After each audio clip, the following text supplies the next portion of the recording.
Hey, good afternoon to you. It is 5:06 here at News Talk 105.9 WMAL, where we're making sense of the news. You can join us today, 888-630-9625, 888-630-WMAL.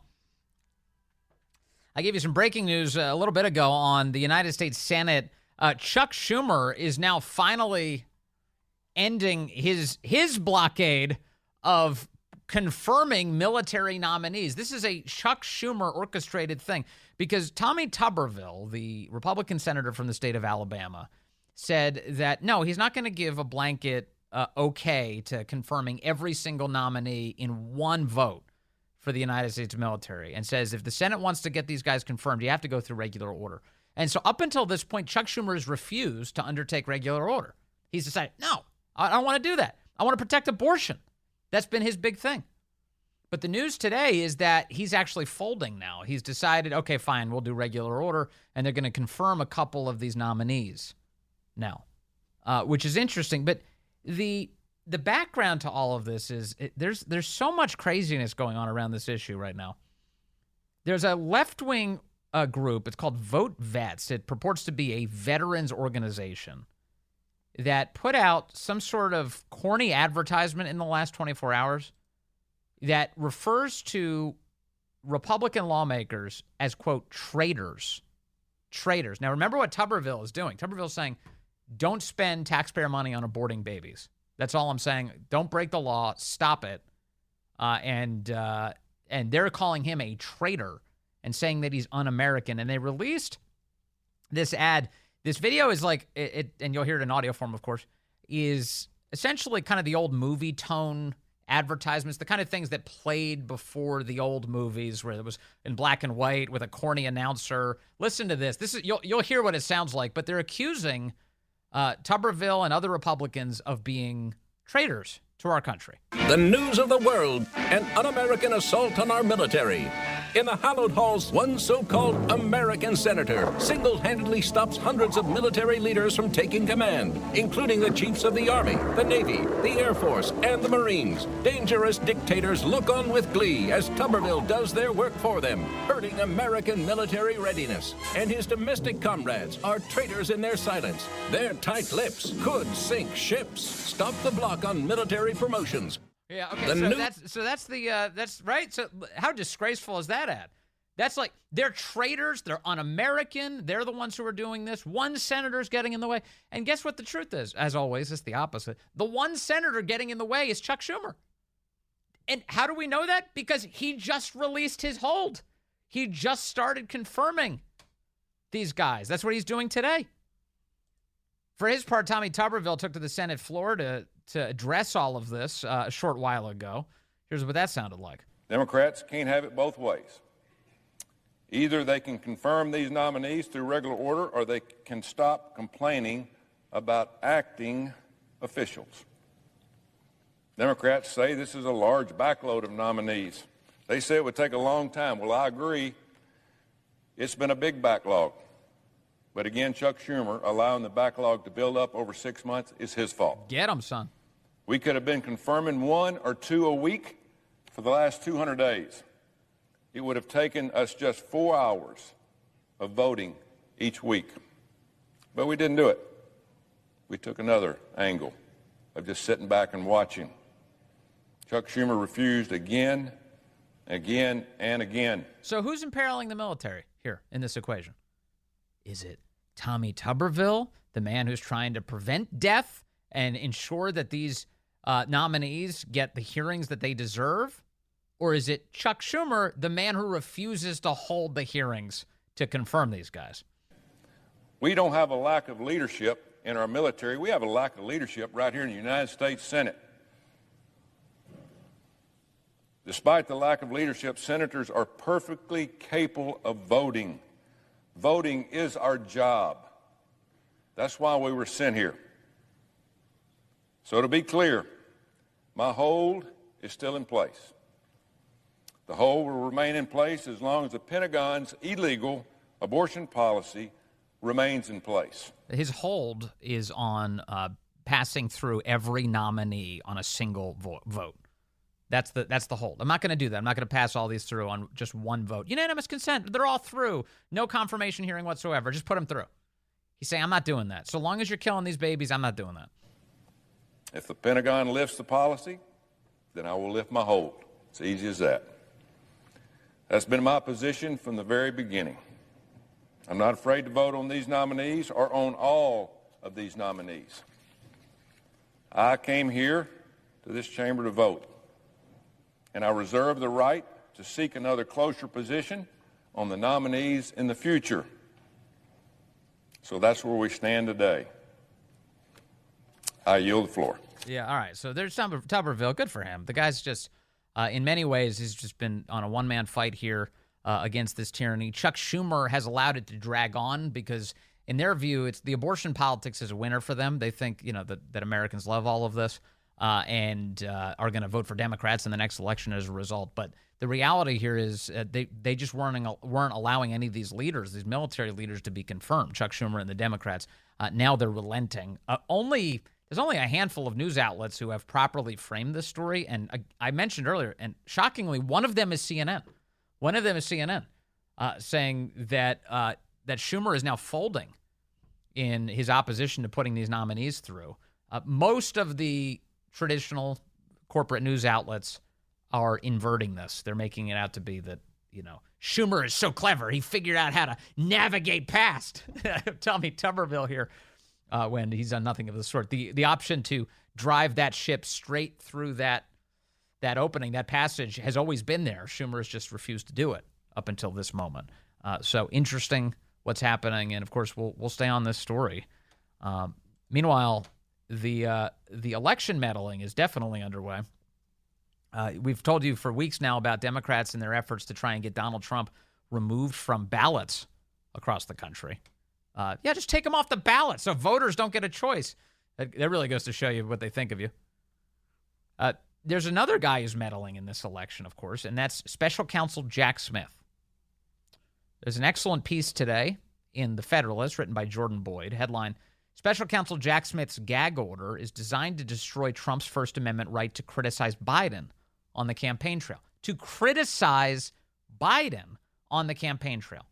Special Counsel Jack Smith filed a motion on Friday that, if granted, would effectively bar President Donald Trump from criticizing him, President Joe Biden, and other deep state bureaucrats for their hyper-partisan prosecution of his First Amendment right to claim that the 2020 presidential election was stolen. Through his statements, the defendant, this is Smith writing, the defendant threatens to undermine the integrity of these proceedings and prejudice the jury pool in contravention of the undeviating rule that in our justice system, a jury's verdict is to be induced only by evidence and argument in open court and not by any outside influence, Smith wrote in this motion to D.C. District Judge Tanya Chutkan. All right, let's pause and contemplate this for a moment.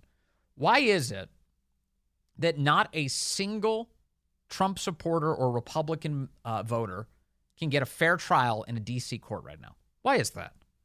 Why do you think that is?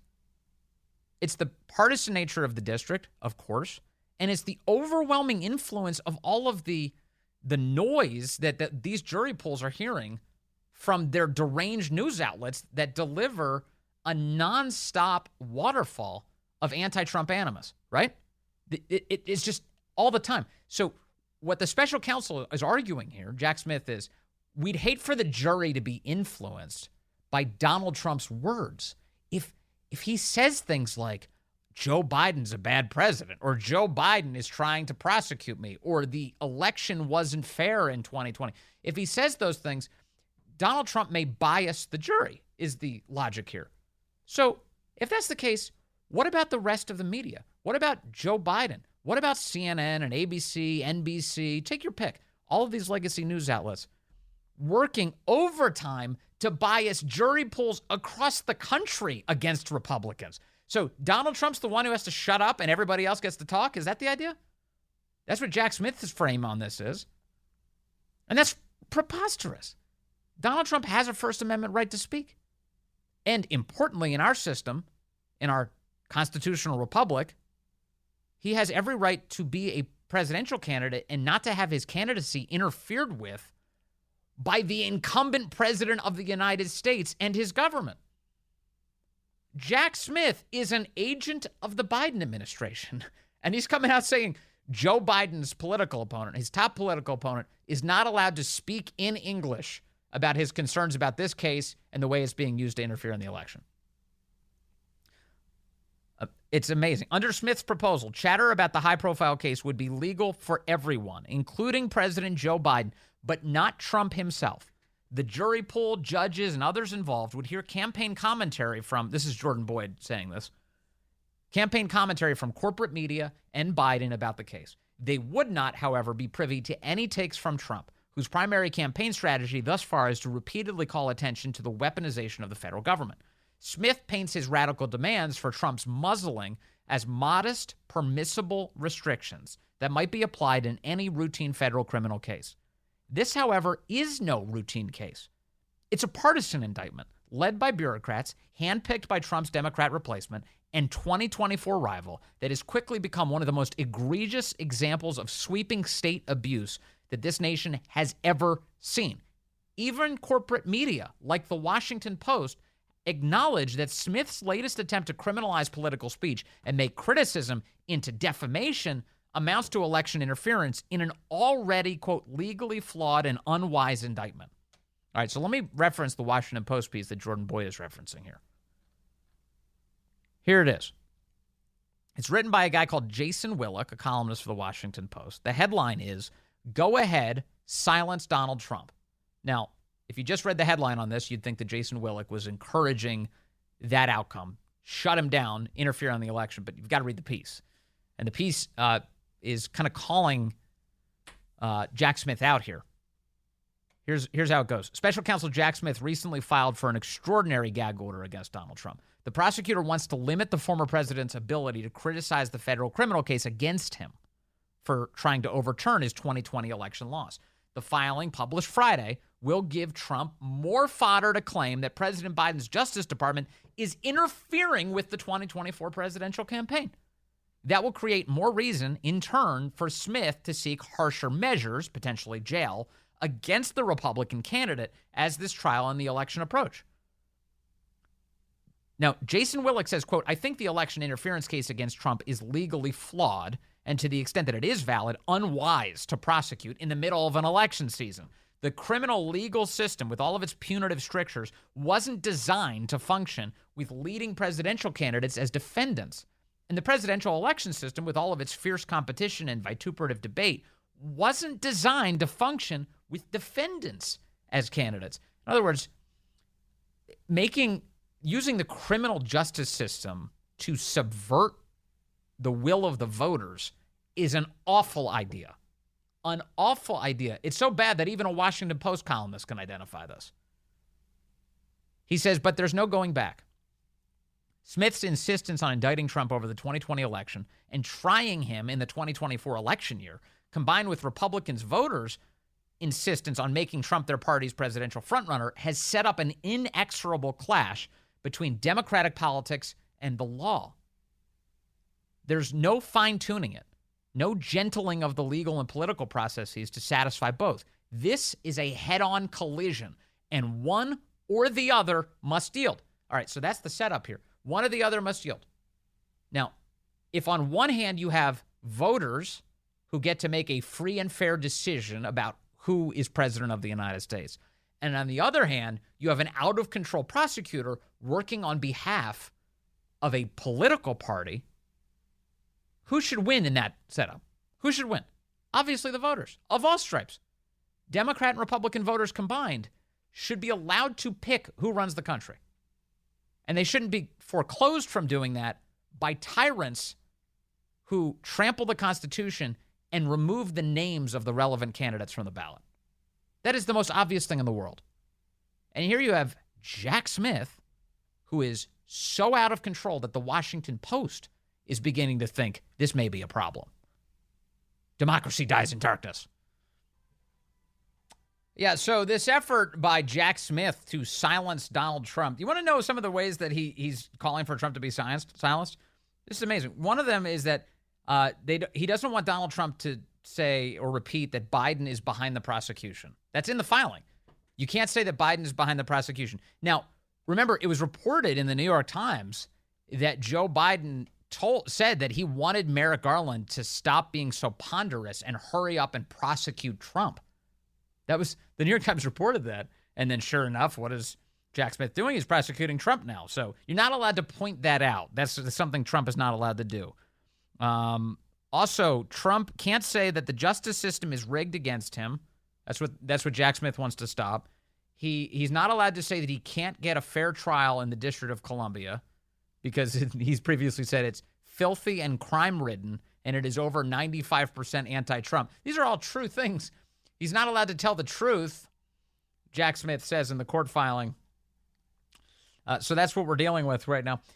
What else are we dealing with? Well, we've got the border chaos going on. We're going to get into some of that coming up. We've got Merrick Garland's testimony today before the House Judiciary Committee. I'll give you some of the highlights of that disaster. That F-35 ejection, it turns out we've got more information about why it even happened. And Joe Biden just insulted another world leader. A lot to get to on the Vince Coglianese Show. Well, good afternoon to you. 5:35 here. News Talk 105.9 WMAL, where we're making sense of the news. You can join us today, 888-630-9625, 888-630-WMAL. If you've been following along throughout the program, you know we've been trying to lock down Congressman Mark Green. Some things got in his way in his schedule today. A very busy day. He had a big hearing on Homeland Security, on illegal immigration, and we will be talking to the congressman coming up later this week. So we've rescheduled that interview, but it's coming. I can assure you that we are working on getting that locked down. In the meantime, let's take a call here. We've got Penny calling in from Burke on line 1. Penny, good afternoon. You are on the Vince Coglianese Show. Hey, Vince. Thanks for taking the call. The other day in one of the hearings, it was exposed that only 12 women actually have traveled on military orders with military pay to take advantage of an abortion in another state. Mm-hmm. Something that they could have done with their own leave time and their own pay, but they had to be on orders because this is what, this is what the SecDef is wanting to do. So for 12 women, all of these promotions have been held up. And even yet, the idea that the promotions have been held up is kind of a misnomer because everyone, admirals, could be frocked. And when you frock an officer, you recognize them, you pin on their new rank. They don't get paid for it until everything's gone through Congress and been voted on. Mm-hmm. But they do frock them. They refer to them at their higher rank, and they move on to their next set of orders, and they fill the job until they are approved. That all could have been going on right now, right? Except Lloyd Austin and the Democrats want it this way. Yeah, so Chuck Schumer's been standing in the way of getting these guys confirmed. Tommy Tuberville said, go ahead, do it one at a time. You're more than welcome to. And Chuck Schumer, up until today, has refused to. He finally folded today. He's going to do 3 nominees and get them through. But I didn't know that number. Somehow that had escaped me. So 12 women, you say, Penny, had... apparently... Go ahead. Yeah, apparently this came out in one of the hearings that, and Chuck Schumer was attacking Tuberville and saying that, and Tuberville came right back and said no. Yeah, 12 of them. I'm seeing Roger Wicker of Mississippi says this. He said this in a statement. He's the ranking member of the Senate Armed Services Committee. And he's calling on the Secretary of Defense to support claims made by the Department of Defense regarding their policy of using taxpayer money to fund travel for service members who want to have abortions. Recent unconfirmed reports have suggested that only 12 service members have used the authorities provided by the new abortion policy, despite earlier claims from the department that reversing the rule would have, quote, significant implications across the services. So what Roger Wicker's saying is what it sounds like you're saying, Penny, which is this is not some sort of, service-wide deal here. We're talking 12 people. Why are we freezing up the whole U.S. military because of 12 people? Right. And once again, it just shows another situation where Democrats think they've got to pay all kinds of things for women. And so it's an undermining of the equality issues because they're not paying for special things like this for men at all, not vasectomies. And, Right. Those guys, So this undermines women in so many ways because it shows that these women apparently couldn't take care of themselves. Yeah, it's all a And giant political there's campaign. so many facets. Yeah, and they love meddling with the military especially. The military was always a bastion of traditional values, and they've been trying to blast through that at every corner that they can get in. And this is the latest expression of that. Penny, thank you very much for all your thoughts on this and pointing me towards the number 12, an amazing feature in this story. Wild. Let's take another call. We've got Steve calling in from Frederick, and Steve wants to weigh in on Jack Smith's attempts to interfere in the election and silence Donald Trump's campaign. Hello, Steve. Hey, Vince. Thanks for taking my call. Greetings from the People's Republic of Maryland. I have a question, though. Yeah. So I was listening to what you were saying at the beginning, and I thought, well, let's say Smith gets away with what we know, what everyone knows he's trying to do. Mm-hmm. And let's say the judge even agrees with him. Can Trump, instead of coming out and saying arguments to contradict, and defend himself, can Trump still ask questions? Let's say rhetorically, if he were to say, for example, "Come on, Joe, do you really think you got more black votes than Barack Obama? Mm-hmm. Do you really think you got more popular votes than Ronald Reagan?" Like, he's not really saying anything about the well, the look, case, if he was a Democrat, that would work, I think, Steve. I think that's a perfect strategy. That's basically Merrick Garland's testimony today. You got to talk around these issues. You don't quite commit to an answer that could imperil you. It's all legalese. But in Trump's case, I don't think he gets that generous of a score here. He's not graded on that curve. Trump's graded very differently. Yeah, they just want to lock him up at all costs. Rhetorical questions, that's enough for me. Let's lock him up. Yeah. No, I hear you. I mean, and truth is, I have no hope for what any type of fairness that they're trying to give the guy. It's really just a travesty what's going on in the country. Amen. I totally agree with you, Steve. That's why we try and call it out here. Thank you very much. I really appreciate the call. It is lunacy. Just the idea that this prosecutor, this special counsel, Jack Smith, can say that Donald Trump is not allowed to campaign. He's not allowed to say that Joe Biden is treating him unfairly. He's not allowed to say that Joe Biden's Justice Department is interfering in the election on behalf of Joe Biden. You're not allowed to say those things. That's crazy, and it goes to show you how deranged the left has become. They get a little power, and they just go nuts. They just go absolutely nuts.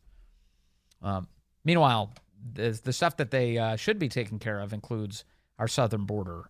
You've got the New York Post headline today: overwhelmed Texas city declares state of emergency as over 11,000 migrants, close to half its population, surge across the border.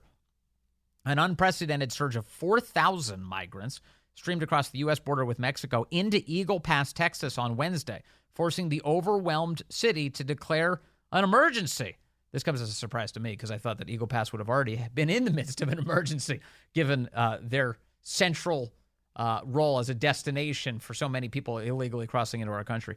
Border Patrol sources said that they joined approximately 7,500 other migrants, illegal migrants, who have handed themselves in over the last week. The surge is the largest since 15,000 Haitian immigrants camped out under the bridge in neighboring Del Rio, Texas, in September of 2021, officials said.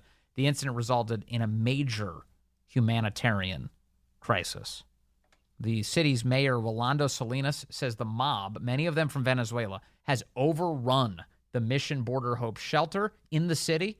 That's where asylum seekers are processed. Quote, one of the situation is that a lot of these migrants, they're single males, and they don't want to listen to instructions, and they're leaving the facility, the mayor said. Not all of these people come in peace. Well, that's a problem. You know, in international assessments, right, when we talk about migrations all across the planet, usually when you're talking about a male, 18, 19, 20, those ages, and they're unruly, and they're not listening to authorities, and they're just running into the country, and they don't care, they're not listening to any of these people, the mayor says they're not coming in peace. Normally, we use an expression to refer to those guys as military-aged males. We have military-aged males. Military age means, you're young enough, old enough to pick up a weapon and use it in an act of war. So these military-aged males are crossing our border, and the mayor of Eagle Pass is saying, Rolando Salinas says that these people are not coming in peace. It's a huge problem. We have a ton of single males. They don't want to listen to instructions. They're leaving the facility and pouring into the country. Massive influx. The city's population is only 29,000 people. 29,000 people total. Those are the people who are supposed to be there. And now you have illegal immigrants just streaming into the city, consuming its resources, and pouring in deeper into our country. And the Biden administration, of course, accelerating that. And using your tax dollars to do it. Using your tax dollars. Meanwhile, another New York Post headline says that Kathy Hochul, the governor of New York, says she had a productive conversation with Biden over migrants, but offered little hope. Governor Kathy Hochul says that she had a very productive conversation with President Biden about the migrant crisis while he was in the Big Apple this week. He's still there, New York. But provided little optimism that the feds would soon ride to the city's rescue. Quote, I talked about our opportunity to help more help. This must be a typo. To help more help. Our chance to get more help from the federal government. And then I would say it was a very productive conversation, Hochul said, after publicly getting her latest COVID booster at a New York City CVS. Oh, well, that explains the typo earlier in the sentence. She just had her booster. She had booster brain when she said she needed to get more help. Quote, it's premature, but I would say he heard me loud and clear. And as everyone knows, I've been pushing for over a year now to get temporary protective status for Venezuelans to allow them to work, the governor said. Biden notably snubbed New York City Mayor Eric Adams. She went on, quote, it will really change the dynamic. So what she wants is amnesty. These Democrats, man, they do not let a crisis go to waste, do they? So as they're crowing about the illegal immigration problem that's overwhelming them, she's saying, we need to get everybody work permits. All these illegal immigrants who are in our country now, the way out of this is to give them more privileges, to have them supplant American workers and start, generating some income, take these jobs from Americans, and everything will be better. This is the Democrat point. Oh, and by the way, federal government, would you send us more taxpayer money, please? And if you don't actually have taxpayer money, would you print out more money and send it our way? And then thus, of course, taxing the public, which is what inflation does. Would you please do that? So that's wild. That is wild. And then lastly, in terms of border chaos stories, I have another one for you out of Fox News this afternoon. Bill Maloof and Adam Shaw on the byline, both talented reporters. Thousands of Venezuelan migrants gather under Texas bridge as border numbers skyrocket. Thousands of predominantly Venezuelan adult illegal immigrants have moved into Texas and gathered under a nearby bridge on Wednesday, reminiscent, of course, of that Haitian migrant crisis 2 years ago. And this is what has led Eagle Pass to declare a state of emergency. So the numbers just keep on coming.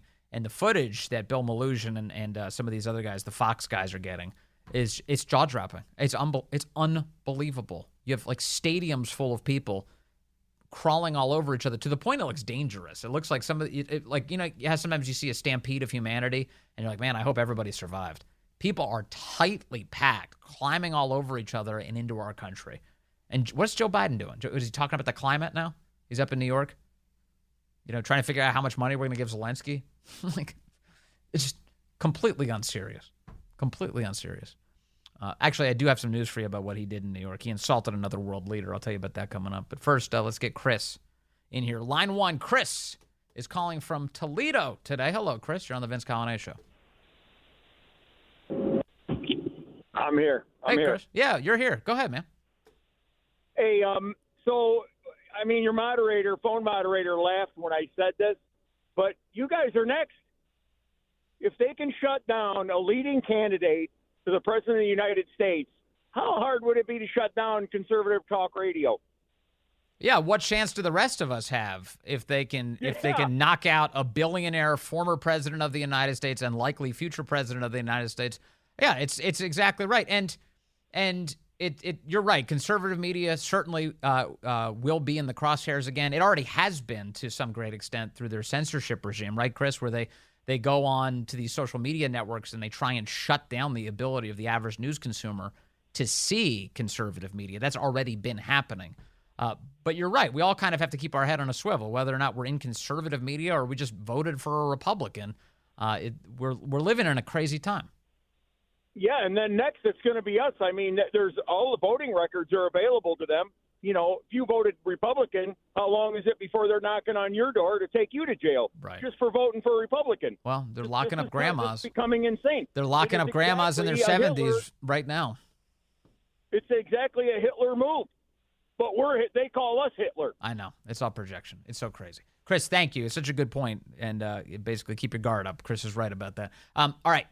Hold on. I've got some more for you. Joe Biden insulting a world leader. We've got an update on that F-35 ejection, why the military now says that occurred. Why'd the pilot eject from the plane? An $80 million, I've heard some places say $100 million plane. It's a lot of millions of dollars. And the pilot ejected out. We now have some sort of explanation. I'm going to find out if it'll satisfy you coming up.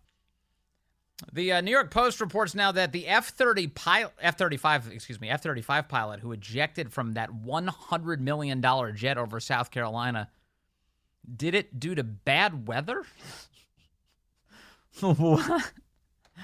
The pilot who ejected from a $100 million F-35 fighter jet claimed to have lost the plane in the weather and likely bailed out before he could activate its tracking system, sources and experts said. He's unsure of where his plane crashed, said he just lost it in the weather, a voice could be heard saying of the pilot on a Charleston County Emergency Medical Services call posted Tuesday by a meteorologist. Okay, let me make sure I understand this correctly, because the media, all of the headlines I'm seeing on this right now are that he lost it, he ejected because of the weather.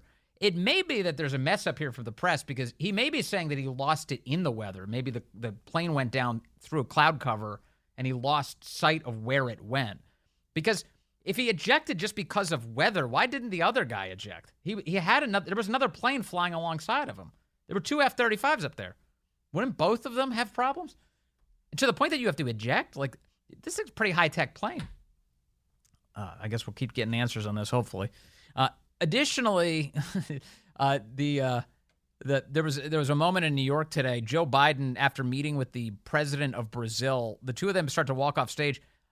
And the president from Brazil extended his hand, tried to shake Biden's. Biden just walks away from him, kind of like takes a circle and walks away. And the Brazilian president just throws his hand up in the air like, well, so much good that did me. Like, angry that Biden didn't shake his hand. So he's insulting world leaders again. And it reminded me of this. There's a comedy special out from a guy called Shane Gillis, just out recently. And he has a riff on Biden and his speeches. It's sad. I'm rooting for the guy. Obviously, I want things to go well, but it's hard to watch him do anything. Anytime I watch Biden do anything, I get the same feeling as, like, you ever go to a friend's house and they have like a 16-year-old dog and it walks in the room?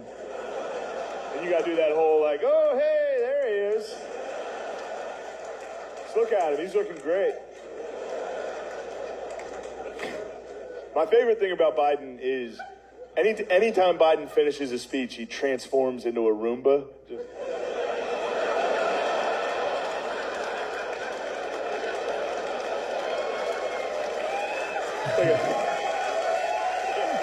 Just wandering around the stage. He does. He transforms into a Roomba. President Roomba.